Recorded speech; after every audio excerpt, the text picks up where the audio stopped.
em pé, nós faremos uma leitura na palavra do Senhor, no livro de Apocalipse, capítulo de número 3, do versículo 1 até o versículo 6. Apocalipse 3, versículo 1 ao 6.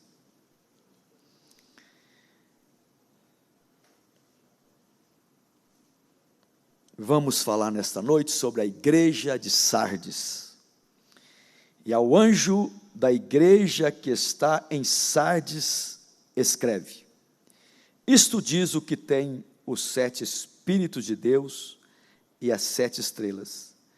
Eu sei as tuas obras, que tens nome de que vives e estás morto. Sê vigilante, confirma o restante que estava para morrer, porque não achei as tuas obras perfeitas diante de Deus. Lembra-te, pois, do que tens recebido e ouvido, e guarda-o, e arrepende-te. E se não vigiares, virei sobre ti como um ladrão, e não saberás a que hora sobre ti virei. Mas também tem em Sardes algumas pessoas que não contaminaram suas vestes, e comigo andarão de branco, porquanto são dignas disto. Ao que vencer, será vestido de vestes brancas, e de maneira nenhuma riscarei o seu nome do livro da vida, e confessarei o seu nome diante de meu Pai e diante de seus anjos. Quem tem ouvidos, ouça o que o Espírito diz às igrejas. Podeis assentar, meus irmãos. Por gentileza, mantenham vossas Bíblias aí nesta leitura, para que os irmãos possam seguir a leitura e o raciocínio conosco. A cidade de Sardes, ela foi fundada no ano 700 a.C.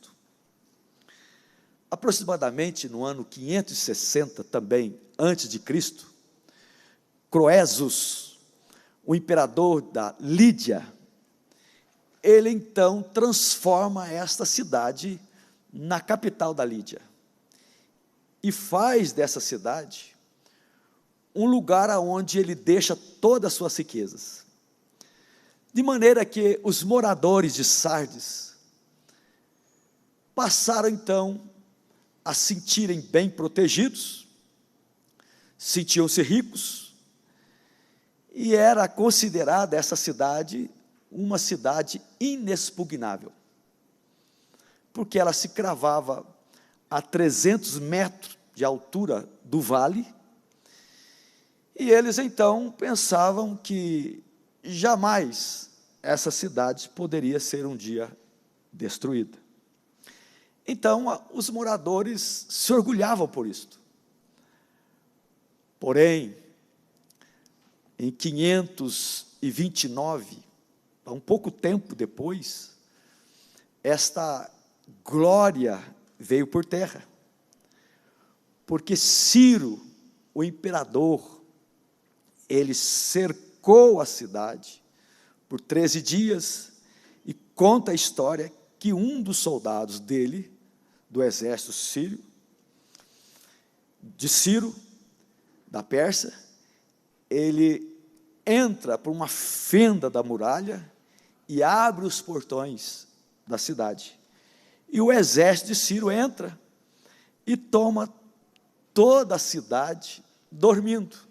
Então essa cidade foi derrotada, os soldados, todos que estavam lá nessa cidade foram derrotados. Em 2018, ainda antes de Cristo, Antíoco Epifânio, considerado aí o anticristo do Antigo Testamento, ele faz a mesma coisa com essa cidade de Sardes. Mais tarde, Alexandre o Magno, ele reconstrói essa cidade e traz uma deusa chamada Cibele. Cibele era muito venerada e considerada a deusa que ressuscitava mortos. E isto lá no tempo de Alexandre Magno. E no ano, mais tarde, no ano 17 agora, na era cristã, depois de Cristo, ano 17,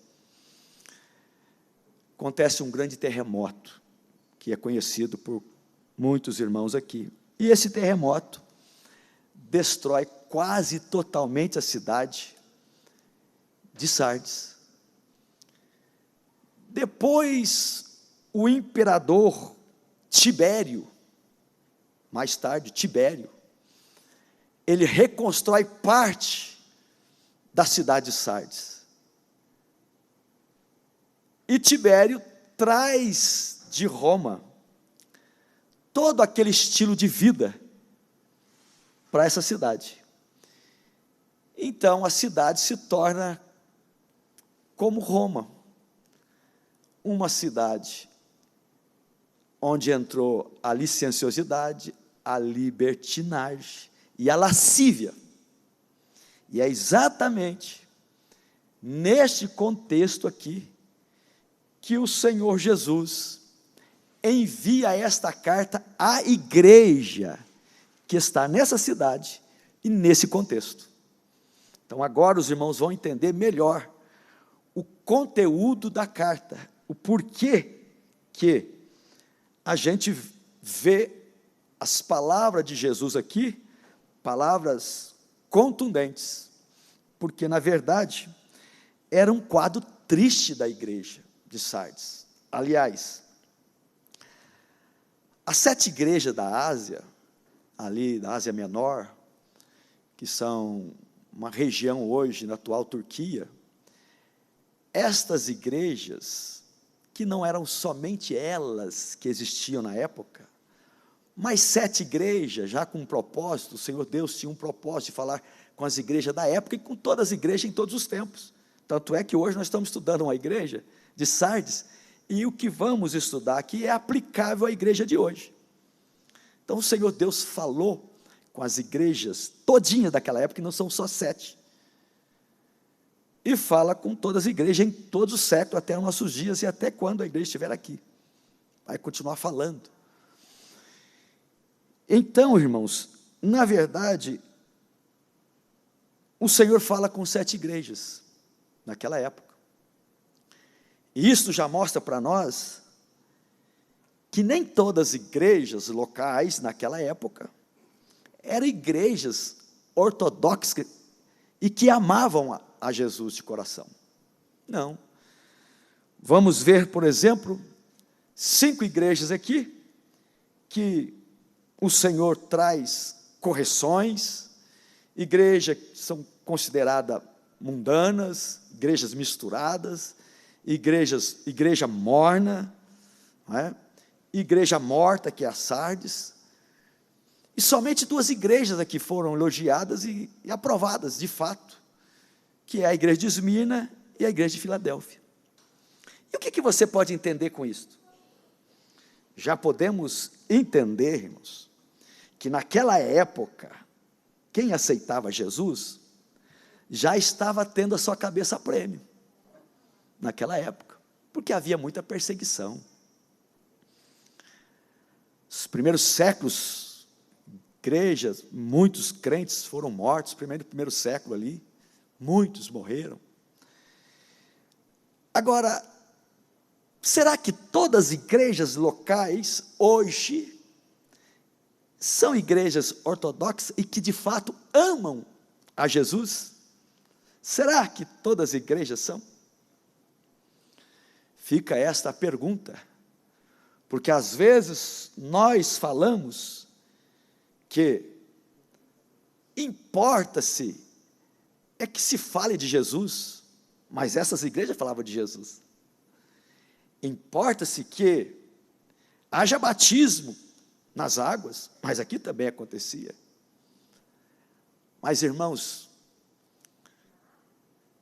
quem pode dizer que realmente esta ou aquela igreja é ortodoxa e uma igreja que ama de fato a Deus, é somente Ele, porque Ele conhece as intenções do coração.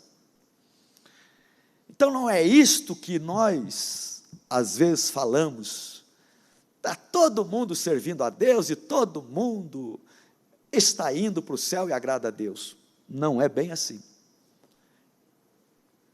Individualmente, cabe a cada um de nós fazer uma introspecção, e é o que Paulo diz: cada um examine a si mesmo. E você se veja perante a ministração, qual é a sua posição? Foi cantado aqui o hino 186, pela fé, e depois cantado o hino que eu escolho. É exatamente isto.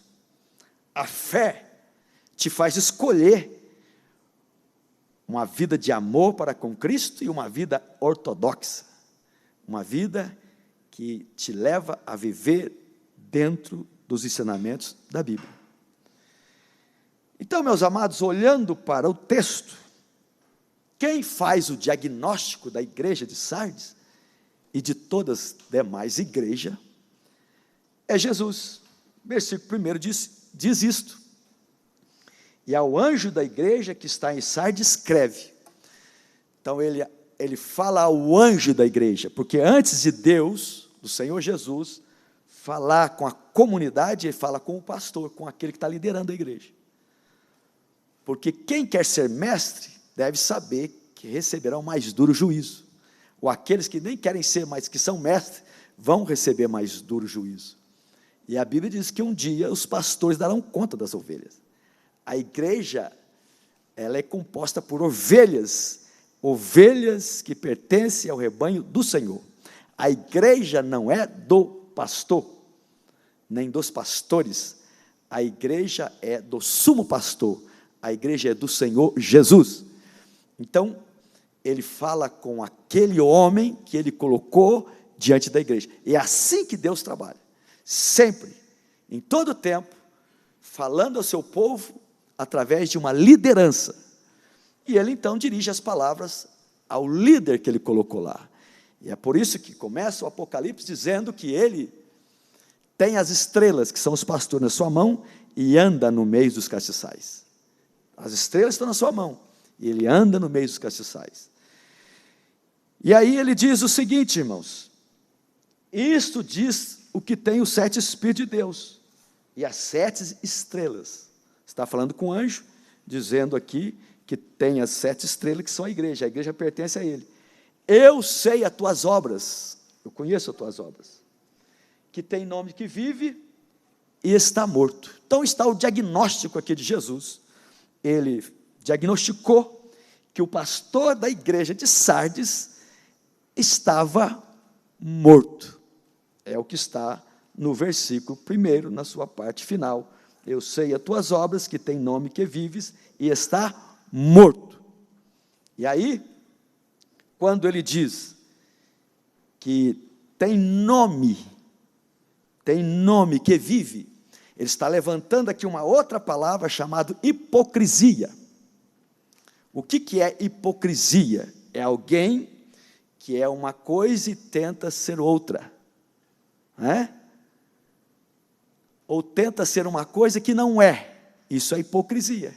Ele tinha nome que estava vivo, mas estava morto.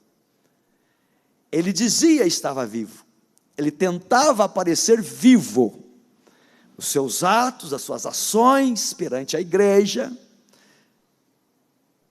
parecia mostrar que ele estava vivo. E isto aqui não aconteceu da noite para o dia. Ele de fato um dia foi vivo. Um dia ele foi ortodoxo. Um dia ele amou a Jesus. Mas no seu descuido, ele foi, que é o que acontece com muita gente, ele foi se afastando. Ele foi sendo influenciado pelo sistema que nós já falamos aqui, que era Sardes. Quando influenciado por Sardes, pelo sistema, ele então deixou de ser aquilo que ele era lá atrás, e agora ele mantinha uma aparência, mas o Senhor que nos conhece no íntimo, fez o diagnóstico. Você não é isto que você está tentando demonstrar ser. Na verdade, você não está vivo, você já morreu. Você está morto. Irmãos, quem é que nos conhece? Jesus. O pastor daquela igreja estava preocupado, muito preocupado, era com a sua reputação, mas tinha se esquecido do seu caráter. Pessoas que esquecem do seu caráter, correm atrás da reputação. Caráter é você e Deus, e é o que você é no seu ser, na sua originalidade, e Deus te conhece no seu caráter. Agora, ficar lutando para mostrar uma coisa que não é, isso é uma reputação. Você está correndo atrás de reputação, e isso é fácil de ser enxergado, de ser visto. E o que eu aprendo na Bíblia, que a serva e o servo de Deus deve, em primeiro lugar, cuidar do seu caráter, porque da sua reputação quem cuida é Deus. Quem vai cuidar da nossa, da minha e da sua reputação é Deus. Agora, do seu caráter, é você que escolhe, como foi cantado aqui. Pela sua fé, você escolhe. Você decide, escolhe Deus. Aí cuida do seu caráter. Lembrando os irmãos que Deus não precisa, de forma alguma, ser defendido por ninguém aqui. O dia que Deus precisar que você o defenda, Ele deixará de ser Deus. Quem somos nós para defender Deus? Ele é Deus, Ele se defende. Agora, o que você deve fazer, o que devemos fazer, é com o nosso caráter, defender a nossa fé nele. É aí que está a questão. Defender a sua fé. O que você ouviu, o que você aprendeu, o que você sabe, defender esta fé. E não sair da sua posição, e não ser influenciado pelo sistema. O diabo, em todo tempo, trabalhou com o sistema, e muito mais agora, com o sistema. E esse sistema que aí está, ele é perverso, ele é cruel, e ele sabe muito bem como oferecer aquilo que a sua carne gosta, aquilo que te faz ter um nome, aquilo que te aplaude, né, que infla o seu ego. O sistema sabe fazer isto. E se você não tiver cuidado, você cai na esparrela da filosofia do sistema. O sistema é corrupto, o sistema é perigoso. Haja vista o que está acontecendo no Brasil. Dá uma olhada para a política, dá uma olhada para o judiciário, dá uma olhada para o nosso Congresso, dá uma olhada para o nosso governo, e dá uma olhada para a própria população. Este é o sistema que quer tragar a igreja. E olha que tem igrejas que já foram engolidas por esse sistema. Porque muitos líderes estão à procura de prestígio, e às vezes algumas benécias também, financeira e etc. E vão entrando, e vão se vendendo, e vão negociando, e estão mortos. Este é o diagnóstico da igreja de Sardes. É o que Deus, o que o Senhor Jesus fala do pastor dessa igreja. Eu acho muito bonito Daniel, que Daniel, quando vai lá para a Babilônia, está tão longe das suas terras, mais de 1000 quilômetros de distância. Ele chega lá na Babilônia, Daniel está preocupado com o seu caráter, de não perder sua identidade, não está preocupado com outra coisa. E aí não é preciso entrar na história aqui para os irmãos de Daniel, mas lá no no governo de Dario, no império do Persa, quando Dario está ali na liderança, naquele tempo ali, juntamente com Ciro. Ciro tinha deixado Dario ali, e agora no governo persa, Medo-Persa. Ele era um dos príncipes. Os presidentes tinham que trazer relatório para Daniel, mas os príncipes não gostavam disso, e nem os presidentes, porque via que ele era íntegro, que ele tinha caráter. E aí fizeram de tudo para destruir o seu brilho. Chegaram até a dizer: não tem o que fazer com Daniel. Se queremos criar alguma coisa para apanhá-lo, nós temos que criar na lei de Deus. Porque esse rapaz só fala de Deus, a vida dele é com Deus e tal. Aí fizeram uma maracutaia lá, durante 30 dias, fizeram o Dario assinar um documento, uma lei. Durante 30 dias ninguém pode buscar nada com outro Deus a não ser contigo, rei Dario. Isso até deixou Dario, né? Opa, então tá bom, mas mal sabia ele que aquilo era apenas uma maracutaia, uma maldade contra Daniel, que era muito querido por Dario, e Dario, por ver o seu caráter, queria colocá-lo como o maioral em todo o seu governo. E aí os irmãos sabem que ele foi levado para a cova. Sabe por que ele foi levado para a cova dos leões?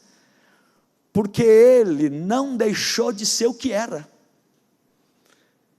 Ele continuou orando 3 vezes ao dia, e já sabia que estava uma lei escrita lá, que não podia falar nada com outro Deus, a não ser com Dario, pedir nada. Ele continua pedindo do mesmo jeito, sabia que ele ia ser jogado, poderia ser jogado, comido pelos leões, mas irmão, quem tem caráter, não abre mão do Deus que serve.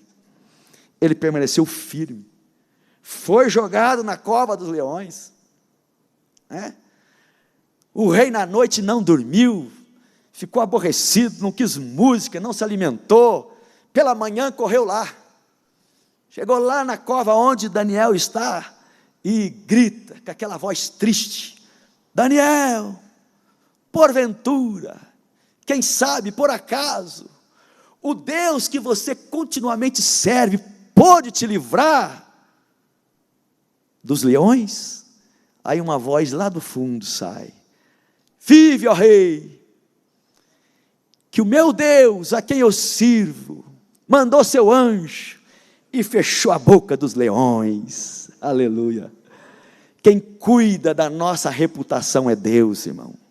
Seja fiel ao seu Deus nesse sistema macabro, perigoso, que oferece, que mostra vantagem. Não deixa a sua carne olhar para aquilo que hoje está convidando você para fazer aquilo que é contrário à vontade de Deus. Tenha posicionamento, porque quem vai cuidar da sua reputação é o Deus que você serve.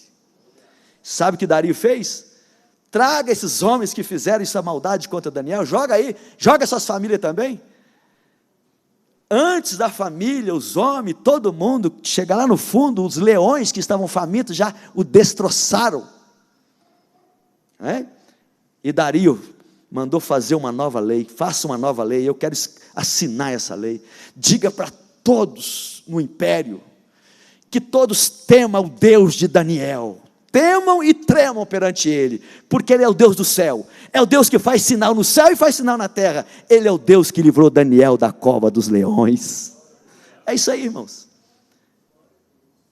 Que Deus nos encontre como Daniéis nessa época difícil que estamos vivendo, porque tudo é sorrateiro, irmão, tudo é muito sorrateiro.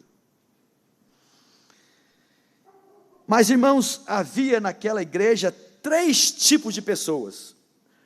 O versículo 1 mostra o primeiro tipo de pessoa: os mortos. Está aí, o pastor estava morto. Então lá havia outros mortos com o pastor também, porque aonde o pastor está morto, certamente que vai ter outros mortos também, porque aonde não há profecia, o povo se corrompe. Se não tem um pastor para ensinar, a mostrar a verdade, vai ter muitos que vão morrer com ele. E ele estava morto, e outros já estavam mortos também com ele, não respiravam mais, se envolveram com o mundo, se tornaram apenas religiosos. Eram religiosos. E qual que é o segundo grupo? Versículo 2. O restante que estava para morrer. Ele mandou, ele falou, olha, agora confirma aí com o restante que está para morrer. Havia um grupo que não tinha morrido, mas estava à beira da morte. Estava caminhando rumo à morte também. E o terceiro grupo, que grupo que é esse? Era o grupo daqueles que estavam vivos. Porque Jesus tem aí alguns, olha aí a expressão, uns remanescentes, esses não se contaminaram. Então, alguns, está no versículo 4. Mas também tem em Sardes algumas pessoas que não contaminaram suas vestes e comigo andarão de branco, porque são dignas disso. Algumas pessoas lá não tinham se contaminado. É algumas. Vocês podem então já entender que as coisas hoje estão bem mais difíceis do que aquela época. Na igreja, tem virgens loucas, tem virgens prudentes. Tem bode, tem ovelhas. Tem joio, tem trigo. Não pense os senhores que todos que estão dentro da igreja são perfeitos. Não, senhores. Agora, o que mais me chama a atenção, e que é o importante para nós, que Jesus tanto tem a palavra para a igreja de Esmina, que é uma igreja fiel, como tem para a igreja de Laodiceia, que é considerada a igreja morna. Que foram um dia quentes, mas agora estavam ficando mornos. E Jesus prometendo que ia vomitá-los. Então ele tem uma palavra para todos. Agora ele diz, quem tem ouvido, ouça, que o Espírito diz é você que decide. É eu que decido. Mas a palavra ele está enviando. A palavra que tem poder para despertar, ela está sendo ensinada e pregada. Todos nós estamos diante da palavra.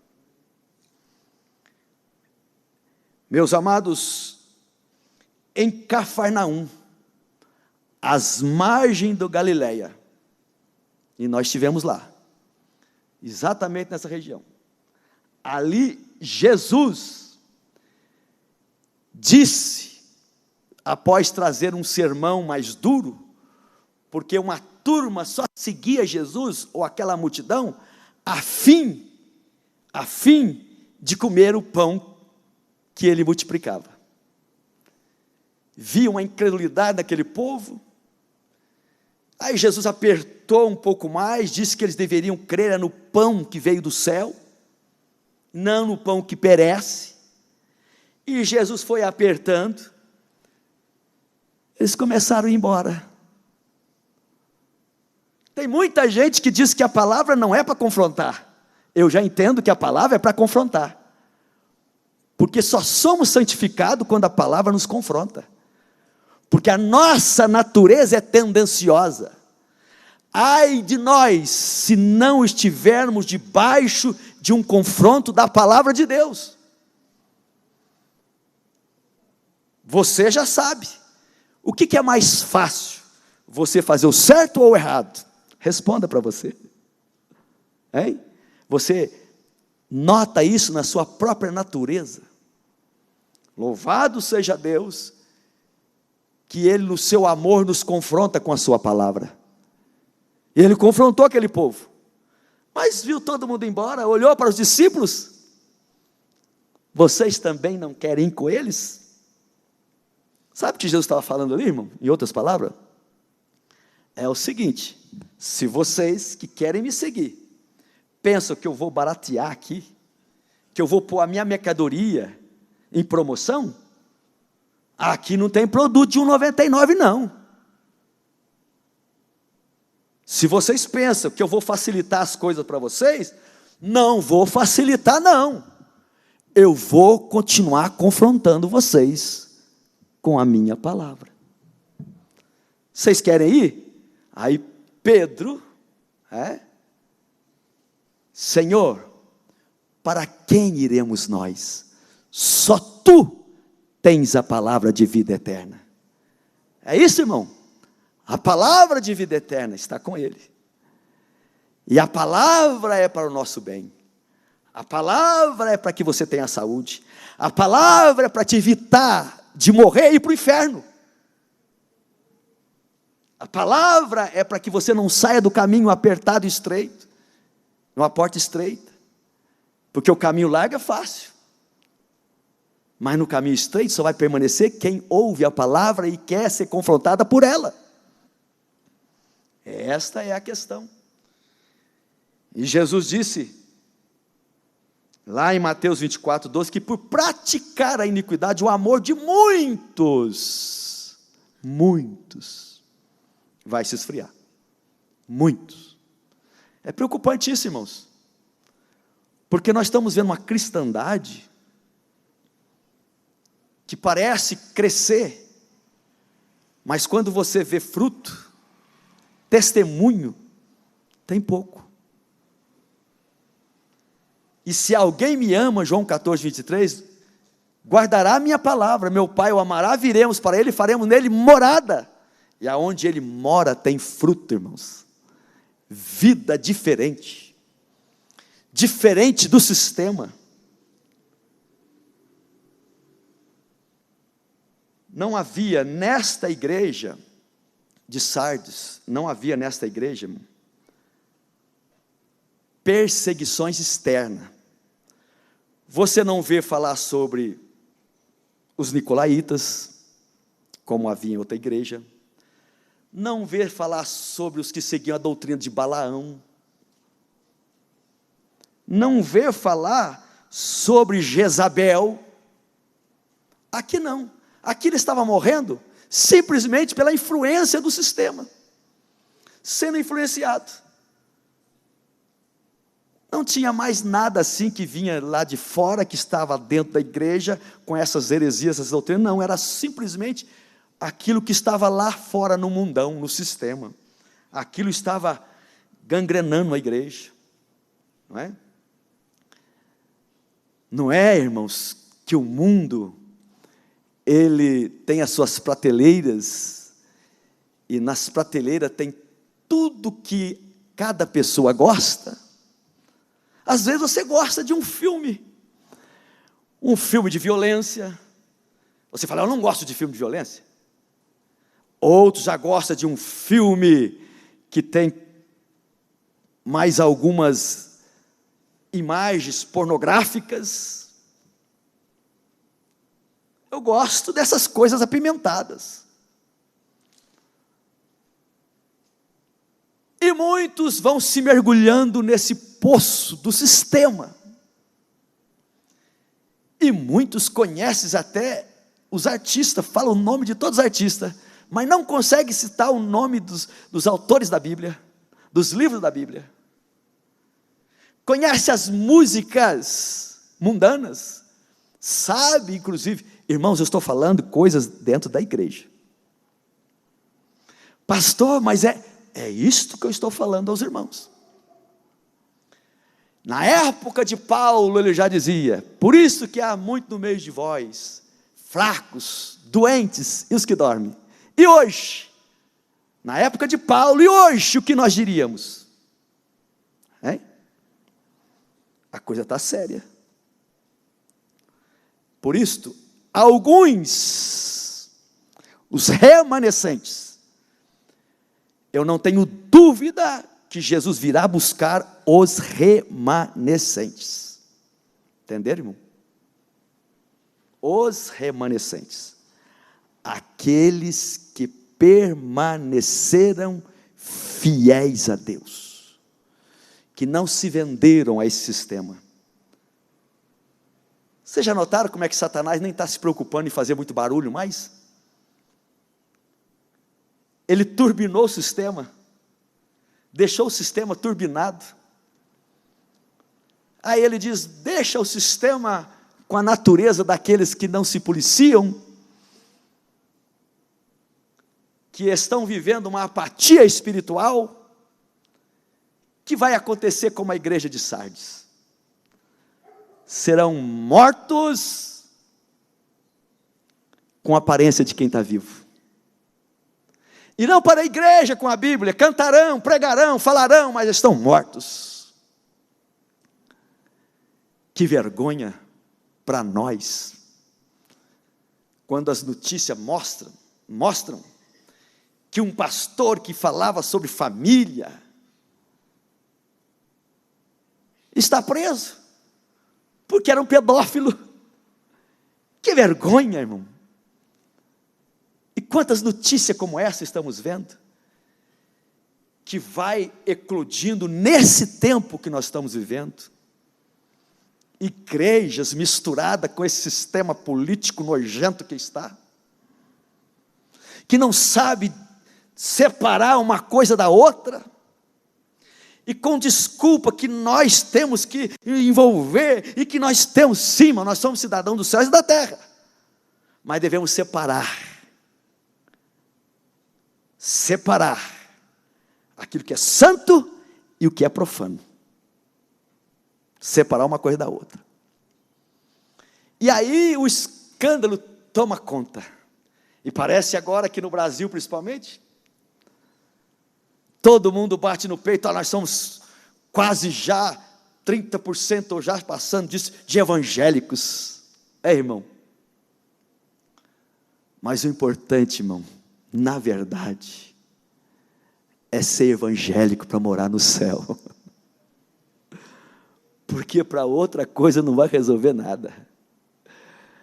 Quando eu aceitei a Jesus, eu aprendi sobre esse negócio de céu, que tem um novo país, tem uma nova morada, e nessa morada lá não tem pecado, não tem morte, não tem dor, não tem sofrimento, lá não tem falcatrua, lá não tem injustiça.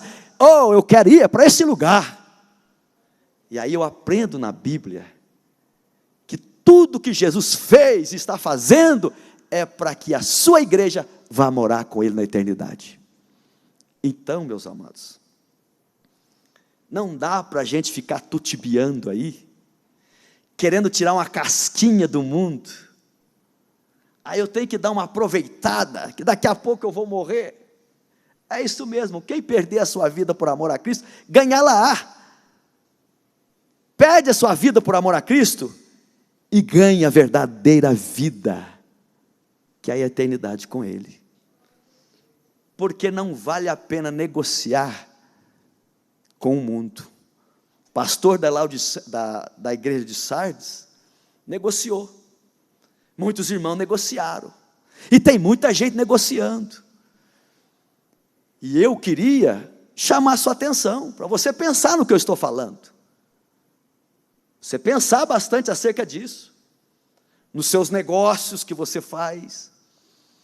Até que ponto você realmente está vivendo esse caráter cristão em todas as suas ações, porque isto vai nos atingindo de maneira sorrateira. Lentamente, você vai deixando os princípios de Deus para trás e fazendo aquilo que lhe é da sua conveniência. Isto é bom para mim, isto me dá rendimento. Não é essa a filosofia, irmãos? Mas lembre-se que Daniel e todos os homens de Deus na Bíblia não se venderam por nada. Aliás, a Bíblia, no capítulo 11, onde estão os heróis da fé ali, a galeria dos heróis da fé, a Bíblia diz que a terra não era digna, o mundo não era digno de receber aqueles homens. Enquanto nós muitas vezes estamos nos sentindo apequenado perante alguns homens que se diz grande quando estão com a vida podre perante Deus. Deus não está olhando posição de homem. Deus está olhando para o seu coração, o seu compromisso e o compromisso da humanidade com Ele e com o que Ele fez lá na cruz do Calvário. Porque fora isto, não haverá resultado. Não haverá nenhum resultado para a humanidade, irmãos. É lamentável tudo que estamos vendo. O homem vai indo de mal a pior. A estátua de Daniel, aqueles impérios Começou lá com ouro, uma potência, ouro, e foi descendo e foi virando barro e ferro lá embaixo. E por fim, tudo que era humano caiu e virou em nada. Mas aquela pedra cortada, sem mão, que significa o reino de Cristo, que é o próprio Cristo, bate naquela estátua, esmiuça tudo e enche o mundo. É isto que vai acontecer. Jesus governando o mundo inteiro. Lá no milênio, Ele governando a humanidade inteira. E todos os impérios que acham que são grandes, caindo. Já caíram, e lá no finalzinho, no pé, os 10 dedos, as nações confederadas, que se ligam com o anticristo, que tem lá barro, democracia, tem ditadura, tem ferro também, e é isso que nós estamos vendo no mundo, vai cair tudo, vai sobrar nada, mas Ele reinará para sempre. Estar ao lado desse vale a pena, não é, irmão? Ser influenciado por Ele vale a pena, não é? Então é isto que esse texto bíblico nos chama a atenção. Morrendo aqueles irmãos da igreja de Sardes pela influência do mundo. A igreja de Sardes precisava do quê, irmãos? De um reavivamento. Reavivamento, voltar a viver.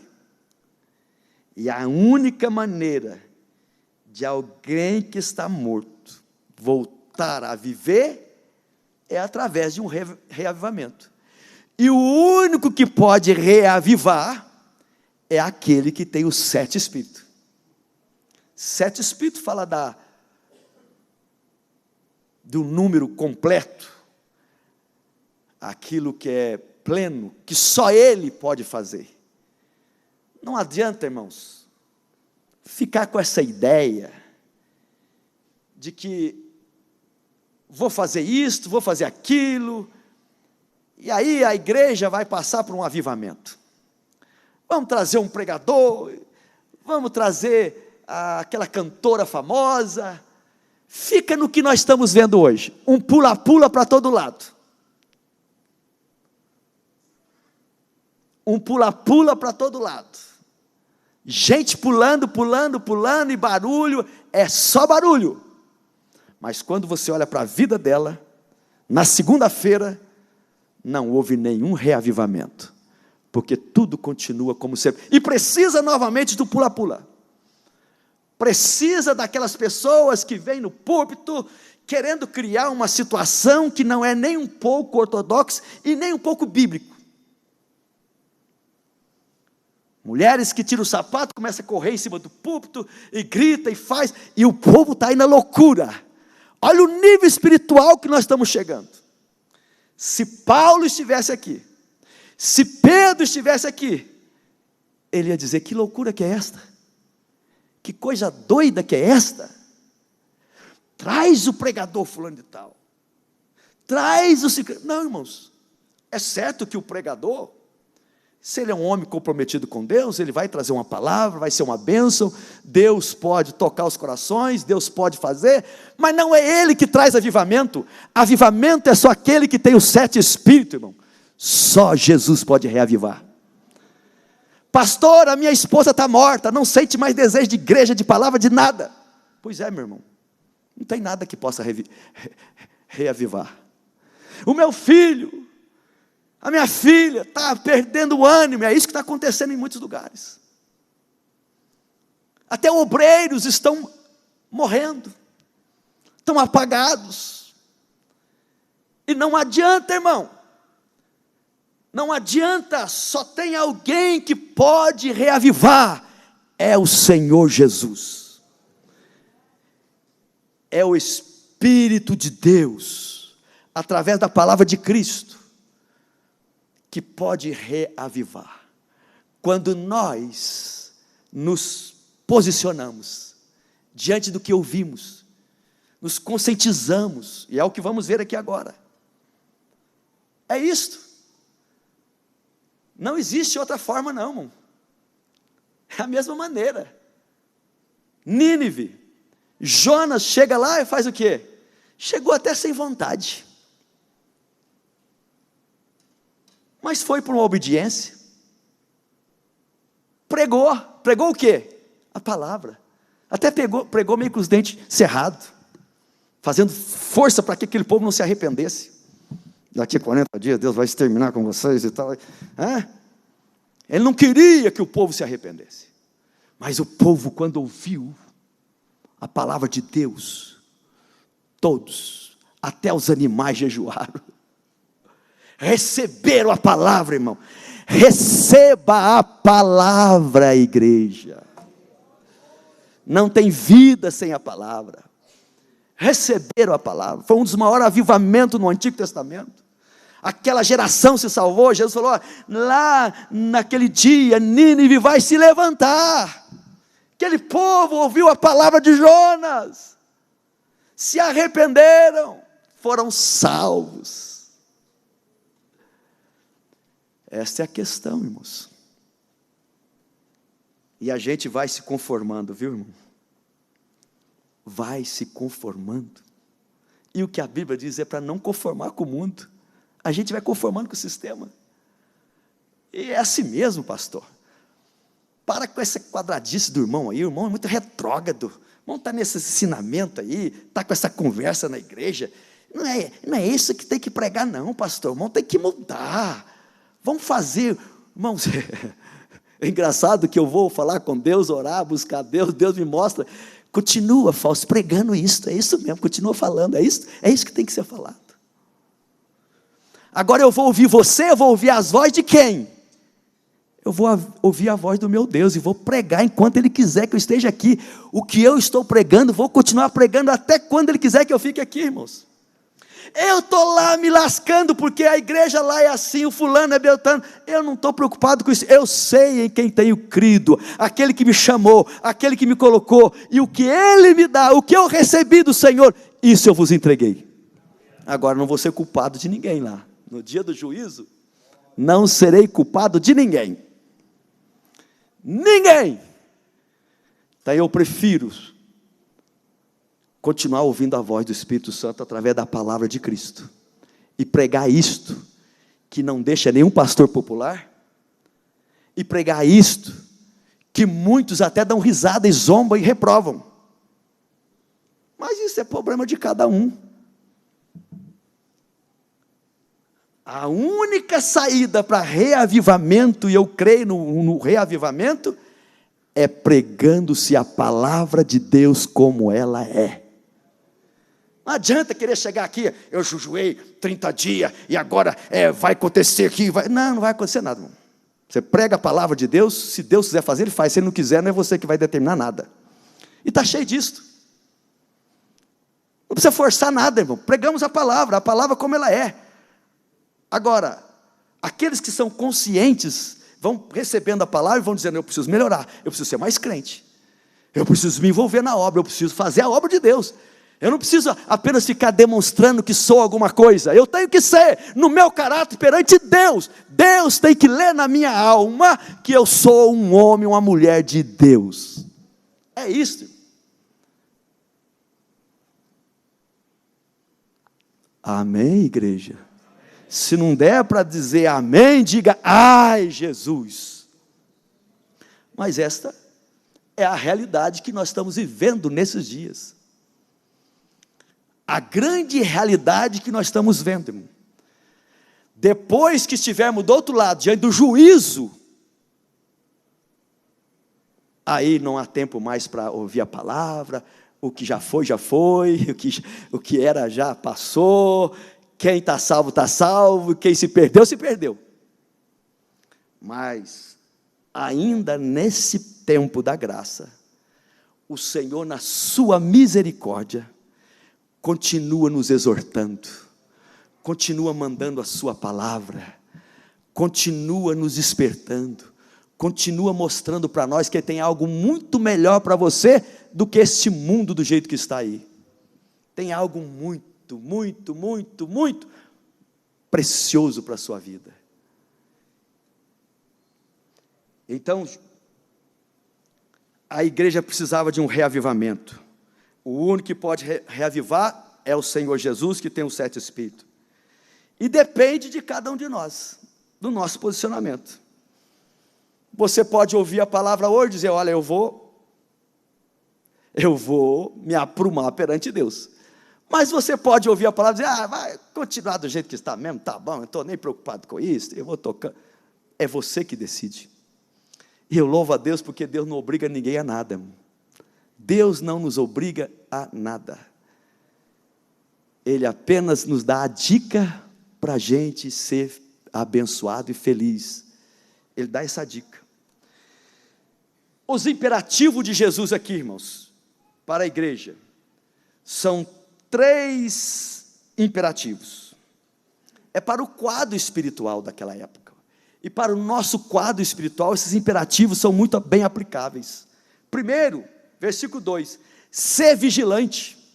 Ser vigilante. Irmãos, a vigilância anda com temor, junto com a prudência. A gente pode se tornar apenas religioso, vem à igreja, dobra o joelho, canta ali. Mas é muito diferente aqueles que são vigilantes, porque são tementes a Deus. Até o ensaio, até ensaiar é a obra de Deus. Estou fazendo a obra de Deus.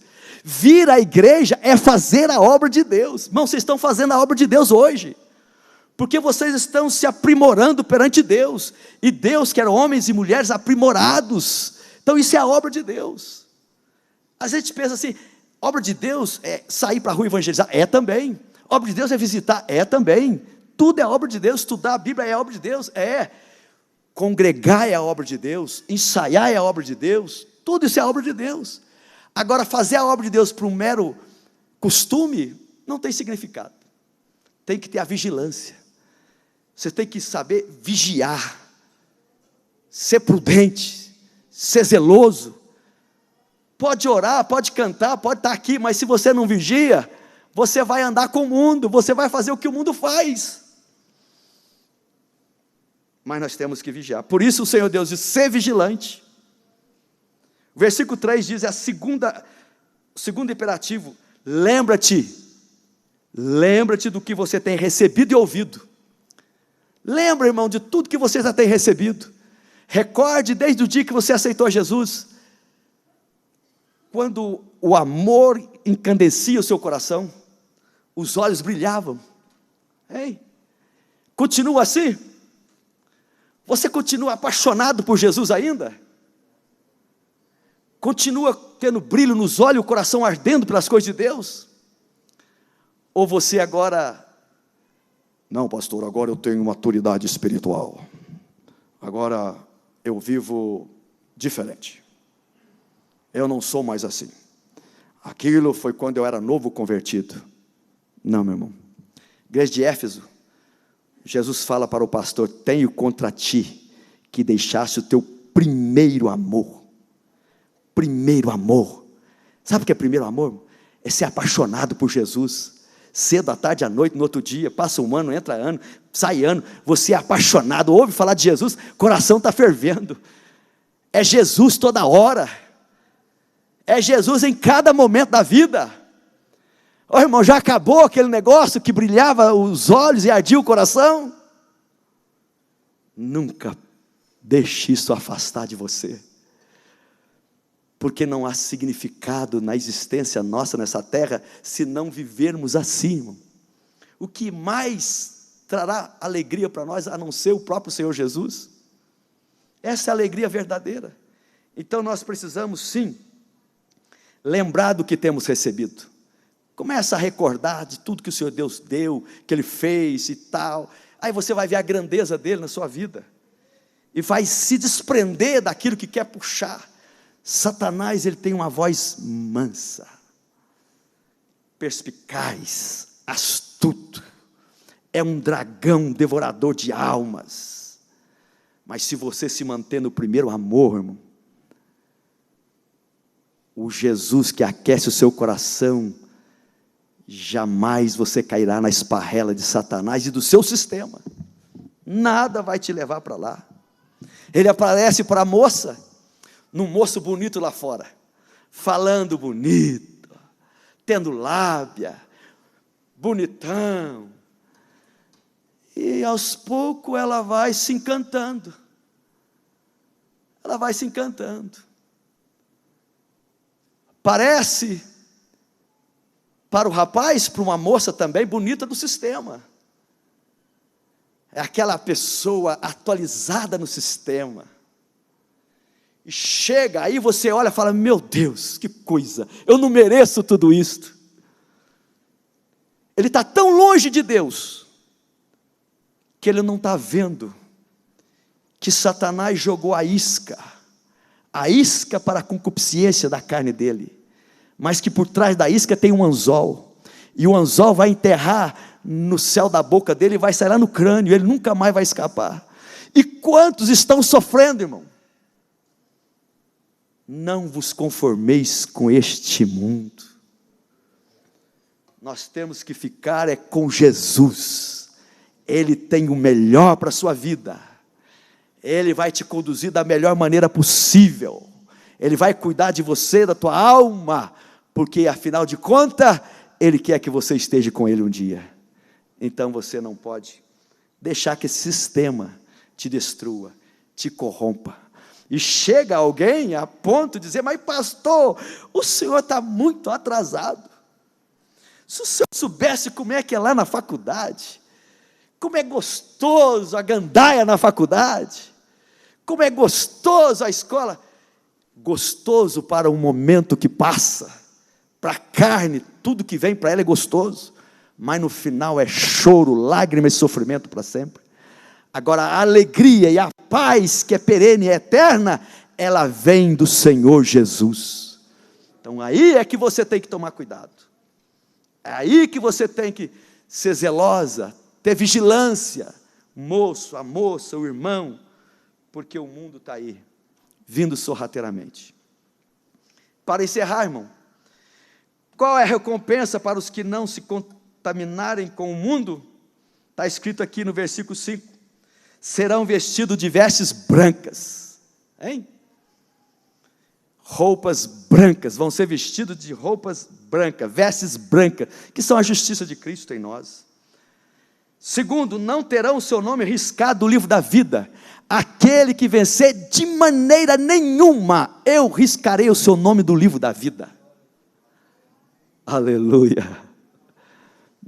Seu nome pode não estar na lista dos aprovados, lá naquela empresa que você fez a entrevista. Seu nome talvez não esteve lá naquela lista dos aprovados do vestibular, no concurso público. Irmãos, isso é muito importante até ser aprovado aqui, mas a melhor coisa é estar com o nome escrito no livro da vida. É lá, se o seu nome está escrito lá, isto é o mais importante. Pergunto à igreja, pela fé, você pode ver seu nome escrito lá? Ou tem dúvida?